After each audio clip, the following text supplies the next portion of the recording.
3-2, this would eliminate the December 31st, 2009 sunset date in order to continue to require the Franchise Tax Board to provide a line for payment of the use tax on the state income tax returns. That you say it's $2.8 million for 2004 and then 2005, $9 million. This is, I don't think it's really successful. What's the compliance rate here? It's still very low. So it's, I heard it was less than 2%. So why we are extending it? $9 million is $9 million.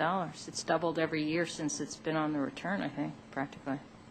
Yeah, but it's very low, and people don't even have a clue that it's on the tax form. Yeah. Any other discussions? Mr. Chairman. Yes, sir. The juxtaposition of these two ideas is interesting.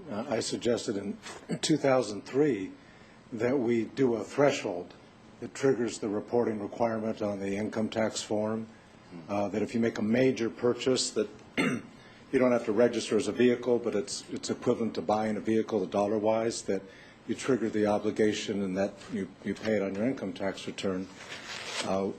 We're now saying in the bill before that if you're some kind of business or something and you have $1,000 or more in liability, you must register.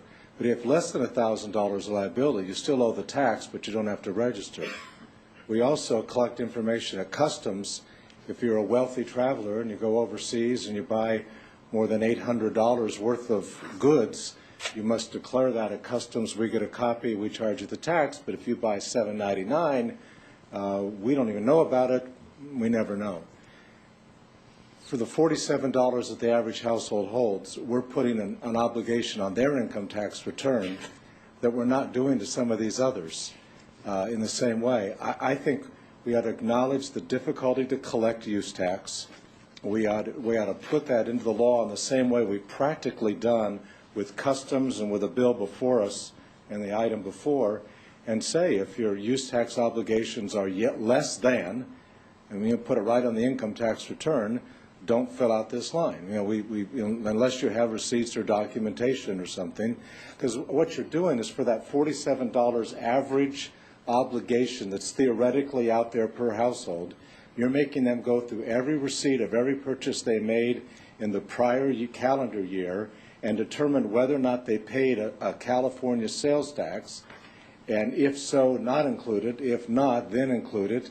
And then determine if they paid a sales tax in any other state in making that purchase that they made, and file some kind of declaration for deduction on that. It becomes a nightmare for very small dollars. We know it's not enforceable, and yet we're imposing it here. And I wish the board would see that and would push for a threshold. Ms. Richardson? Yes. Please call the roll. Mr. Horton? Aye. Mr. Leonard? No. Ms. Steele? No. Ms. Hugh? Aye. Ms. Mandel? Aye. Motion carries. 3-3, this would amend the Business and Professions Code to authorize the Board of Equalization to request the Contractor's State License Board to deny or suspend a contractor's license for failure to resolve any outstanding final tax or fee liability. Good morning, Madam Chair, members of the board. Michelle Peelsticker, California Taxpayers Association. A similar bill to this was sponsored by the FTB, and it failed passage in the last 2 years in a row in the legislature.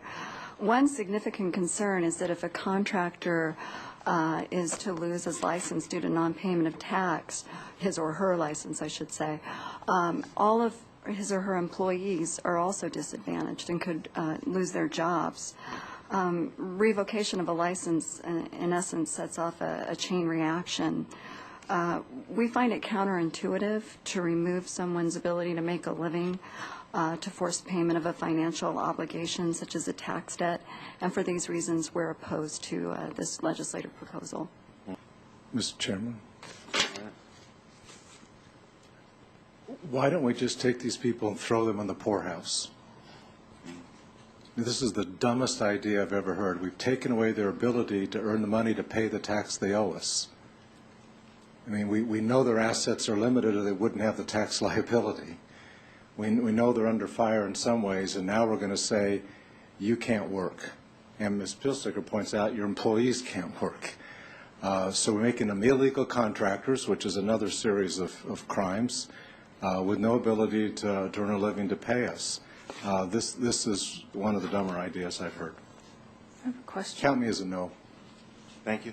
Let me commit to Mr. Leonard that it's my intent to codify some controls, if you will, or in the audit manual that codifies the intent of the members relative to only being able to use this tool in an extraordinary circumstances as the last resort.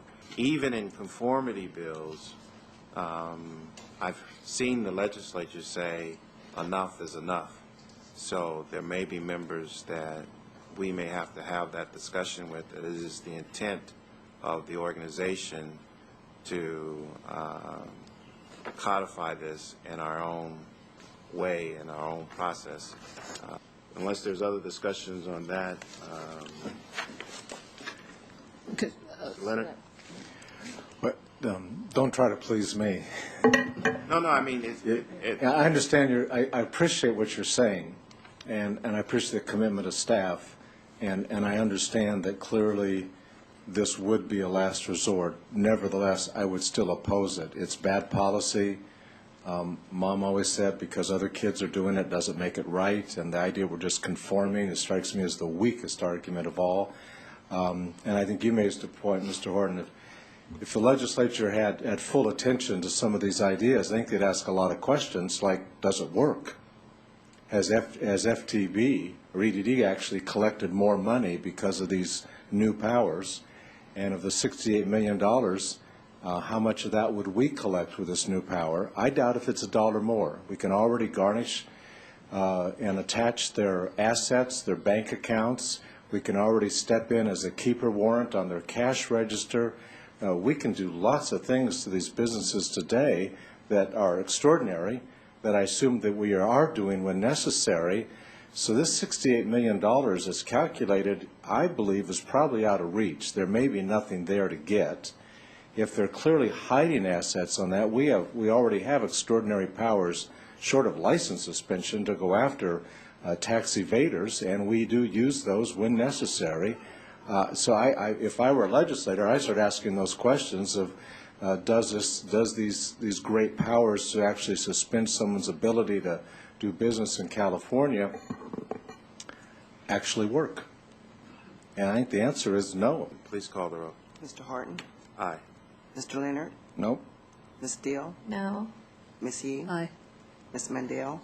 Aye. Motion carries.